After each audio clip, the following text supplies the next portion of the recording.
Iranian lawmakers have approved the details of a bill requiring the government to safeguard Iran's nuclear achievements. 213 lawmakers voted in favor of the bill. The document calls for complete removal of all sanctions on the day that Iran starts fulfilling its obligations in a comprehensive nuclear deal with the P5+1 group. The bill also notes that the International Atomic Energy Agency will be only permitted to conduct conventional inspections of Iran's nuclear facilities within the framework of the Safeguard Agreement. Lawmakers emphasized that the IAEA's access to Iran's military, security, and sensitive non-nuclear sites, documents, and scientists is forbidden. They also urged the government not to accept any restrictions on Iran's access to peaceful nuclear technology, research, and development. Investigative journalist Gareth Porter joins us from Chicago to share his thoughts with us on this. Gareth Porter, so here you have Iranian lawmakers and what they call this safeguarding Iran's nuclear achievements. Do you think this is, first of all, why is it that when Iran makes a move like that, which I'm assuming comes from what Congress has done and the Republicans, that it becomes a huge deal? Or is that just the media playing up a hype?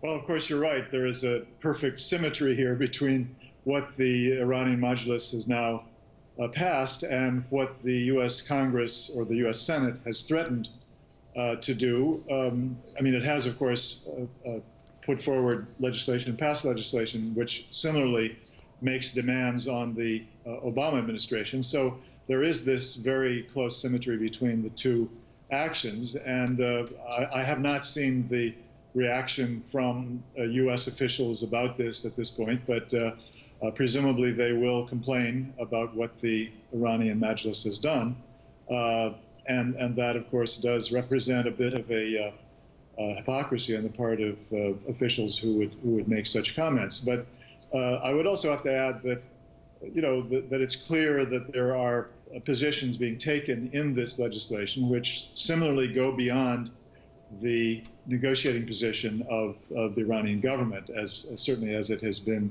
explained thus far. I think both the positions on the demand for all sanctions to be removed, as well as no additional inspections to go beyond the existing safeguards agreement. In other words, no additional protocol-based inspections do go beyond what the Iranian government has been willing to say so far, has been willing to offer in the negotiations so far.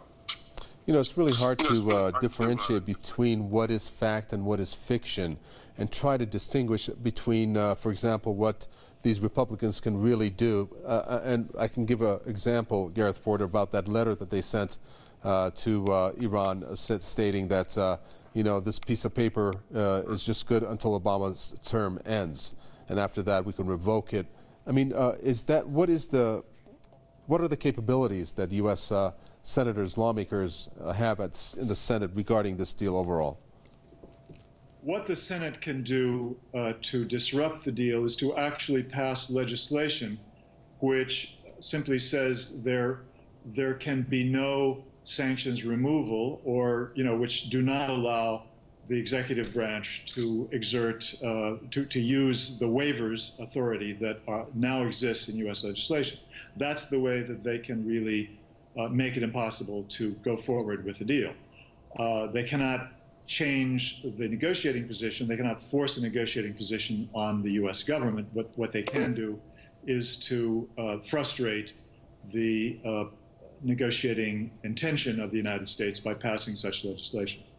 And finally, quickly, one of the points that Obama has rested on in terms of moving forward with these nuclear negotiations, it is said to be the fact that Iran's leader has actually placed a fatwa against the use of nuclear related material or bombs, because that's forbidden against the rules of Islam. How much of a factor did that play into U.S.'s positioning?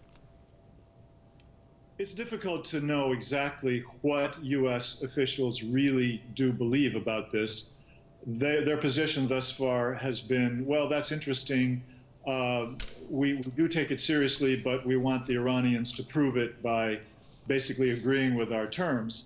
So that's not quite the same as really crediting the intention of the Supreme Leader and of the Iranian government to rule out possession of weapons of mass destruction. And I think that there has been, in fact, a refusal to take with the seriousness that it requires the actual history of the policy of Iran towards weapons of mass destruction. I think that's been a problem with U.S. negotiating position all along, that they have failed to really take the history with the seriousness that it deserves.